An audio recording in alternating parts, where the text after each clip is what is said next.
any issues. Let's look at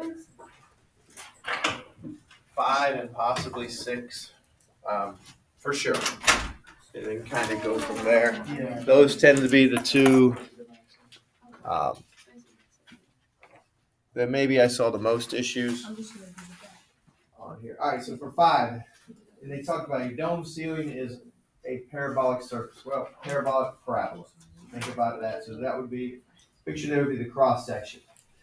As easy as if you kind of put a main point like a vertex or a center at 0, 0. So we're going to put the vertex at 0, 0. They give you a couple conditions here. For the best lighting on the floor, this light source is to be placed at the focus. If 6 meters down from the top of the dome, the ceiling is 19 meters wide. All right, so you see in that case there. So this is the whole thing, and it doesn't have to be all the way at the bottom. So if I just say this is 19, then this distance here is 6. Okay, 6 meters down, it's 19 across. Got that? We want to put our vertex, or we want to make 0, 0 our vertex.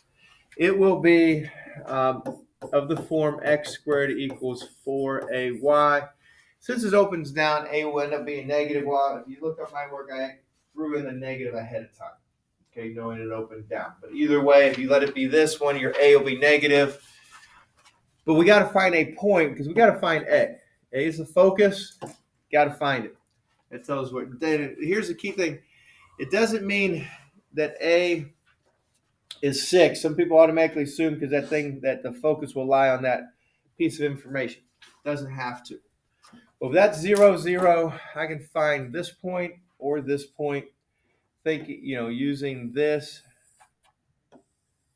okay, as my coordinate system. So if it's 19 all the way across, you're going halfway, which would be 9.5. That's where that comes from.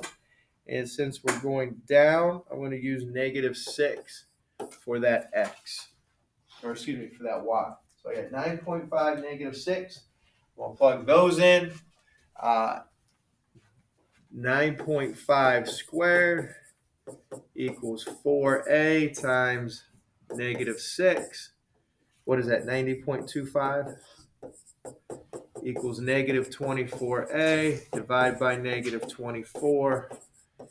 You end up with a equals -3.76.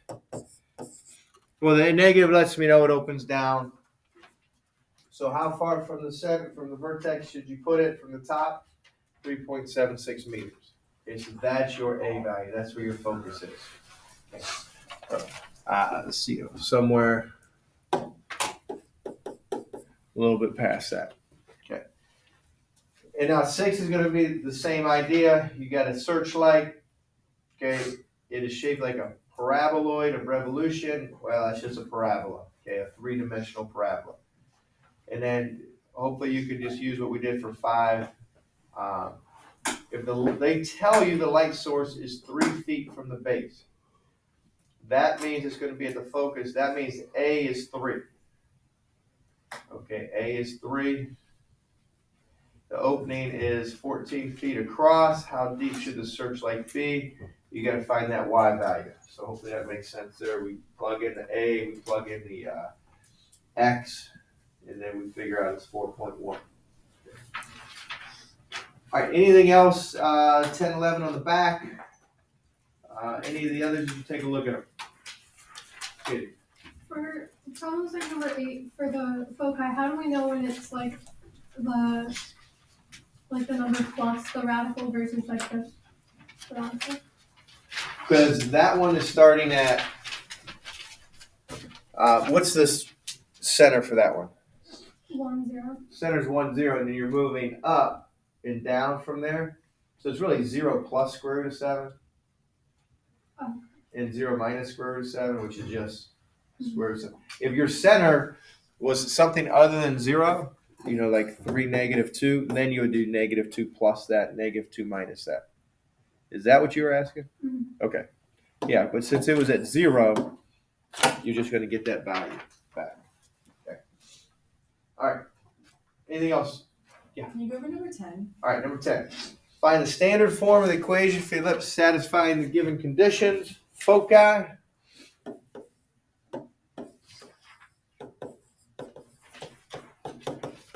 Plus or minus 3, 0. Vertex 4, 0.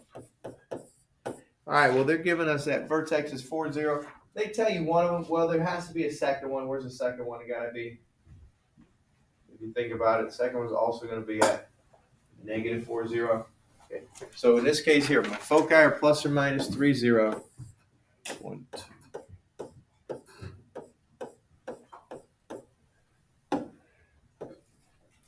Foci there. Foci there. And then I got a vertex at 4. And so that means there has to be one at negative 4. Just even from the fact that it's plus or minus 3, 0, that means my center has to be 0, 0. Okay. Now this is an ellipse. Does it have to be wider or taller? Okay. From just the information, does it have to be wider or taller, or not quite sure? Marissa? Wider. It's got to be wider because the major axis always contains the foci and the vertices. So it's going to look something like this. That means your A value is 4. That means our C value is 3. Distance from the center to the foci is C. Distance from the center to a vertex is A. And now we got to figure out what the B value is. For an ellipse, C squared equals A squared minus B squared. And so that gives me 3 squared equals 4 squared minus B squared. If I move the B over, I get B squared equals 16 minus 9. B squared equals 7. Okay, that's what you do for that one. Okay. All right, let's look at Holly. For that one, you said the major axis always contains what? Always contains the foci. The foci and the vertices are always on the major axis. Foci and vertices. Okay. So for 11, since the foci are 0 plus or minus 6, it has to be taller than it is y. Okay, taller than it is y. Let's see. All right, Jordan wasn't here yesterday. Was anybody else out here yesterday? I handed this out. You're allowed to use this on the test. It's just like a formula sheet. So, all right, 57 from the second one. There you go. It was a little bit. It has some different things going on that you probably hadn't seen. So just kind of go through that. All right, 2x squared minus y squared plus 12x minus 8y plus 3. All right, what type of figure is that, Justin? Just looking at it. Hyperbola, because you got an x squared and a y squared, and one of them's minus.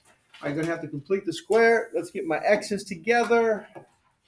2x squared plus 12x minus y squared minus 8y equals negative 3. For the first one, factor out a 2.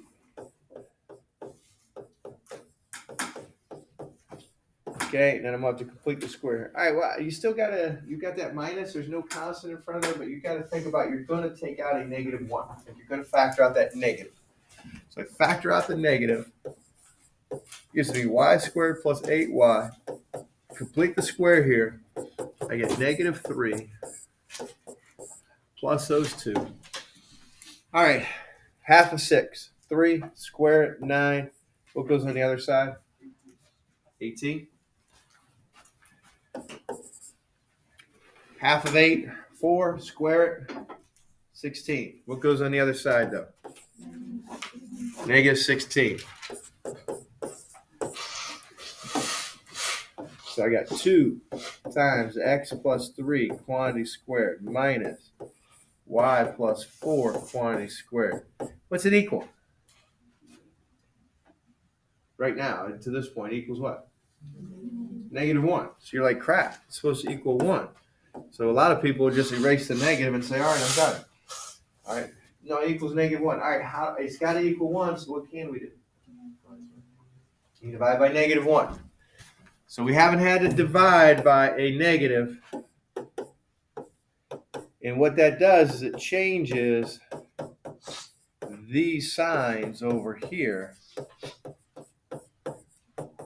Okay, so now my positive piece is not the x anymore, it's now the y. So I'm going to flip the order. And so I got y plus 4 squared. You can think about that as over 1. Minus 2 times x plus 3 squared over 1 equals 1. Can I leave that 2 there? No. So what do I do with that 2? Or how do I get rid of it? Change it to 1/2 on the bottom. Yep, it'll become a 1/2 on the bottom. So you can think about this. I can multiply. I think the easiest way to think about it is I'm going to multiply that by 1/2 to make it a 1. Multiply that by 1/2. So you get y plus 4 squared over 1 minus x plus 3 squared over 1/2 equals 1. All right, now if you got to that far, that's really good. Okay, if you go through all that, because you got a lot of little things there. You had the negative, you had the 2 in front. We hadn't really dealt with that much. We talked about it. I know we did in one class. I don't know if it's come up. So that's your equation. You can graph that. Which way does it open? Left or right, or up or down? Okay, do you remember that? Left or right or up? Hayden, you remember? Up and down. Up and down. Okay, up and down. Center would be what? -3, -4?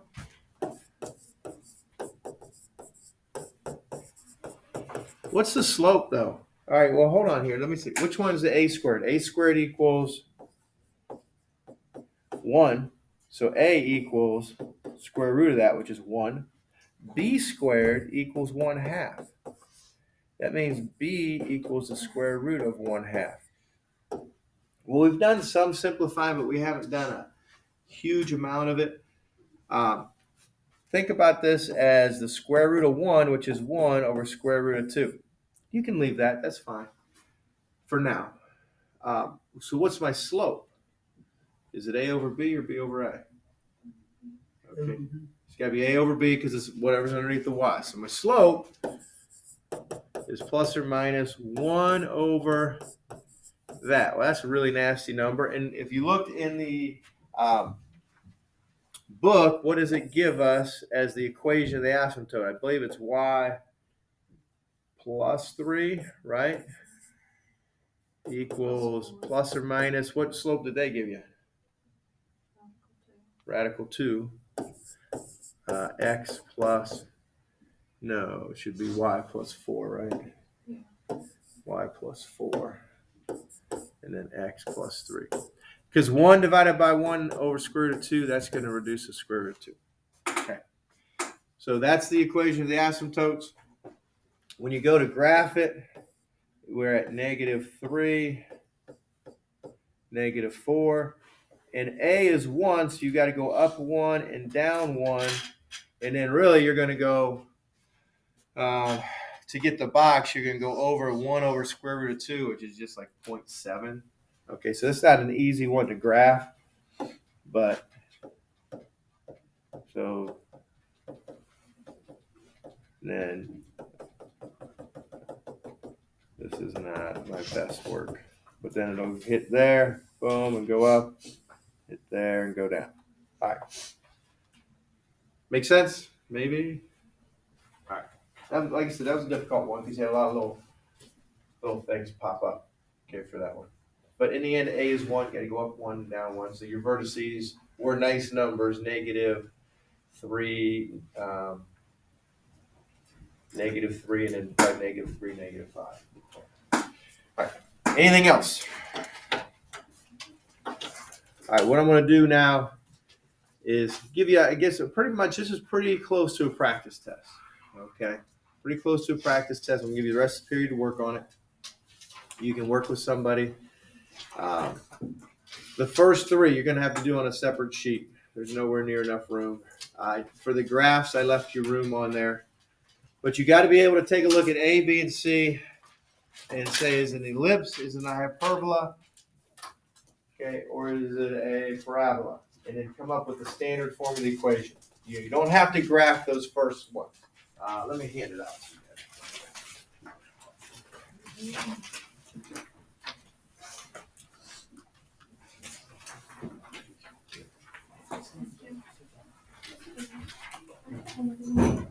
what? Alright, let me get that. When I get you guys started.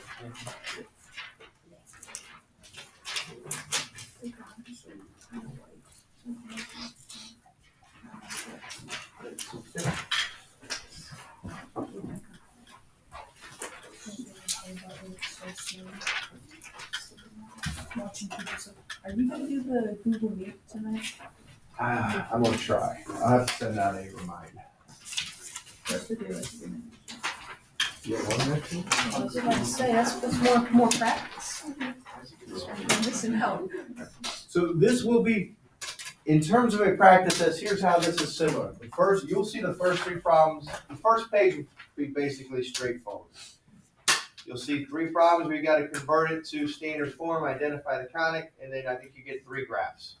Okay, the graphs, if you notice, they're already in proper form. So that way you just go from there and figure everything out. You don't have to manipulate it. On the back, you're responsible for all these, but you won't get this many on the test. How about that? Okay, so you need to know those. An answer key is done. It is on Canvas as we speak. So if you go to, okay, maybe on the front, it should already be linked. Okay, if you go to today's chapter 10 review, remember you can find that under modules, under the calendar as well. I also got the worksheet key because I do need to collect that up in a little bit. And then the rest of this I'll get up during the rest of the day. But chapter 10 practice test, there's a blank form and then the practice test key. So you can test, you can check it during the period as well. Right. You got the rest of the period to work. You do not need to submit the practice test, but you need to work on it to the end of the period. Okay. Any questions? All right. Good. Get to work. And they say you can work with somebody. That's absolutely fine. And I'll collect those answer keys here in a little bit.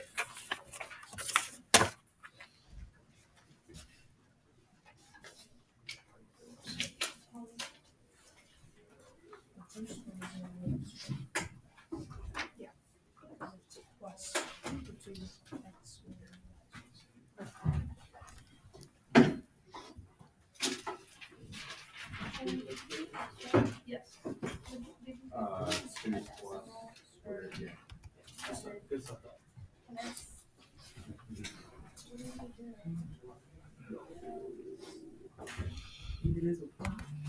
Oh, I forgot to do that.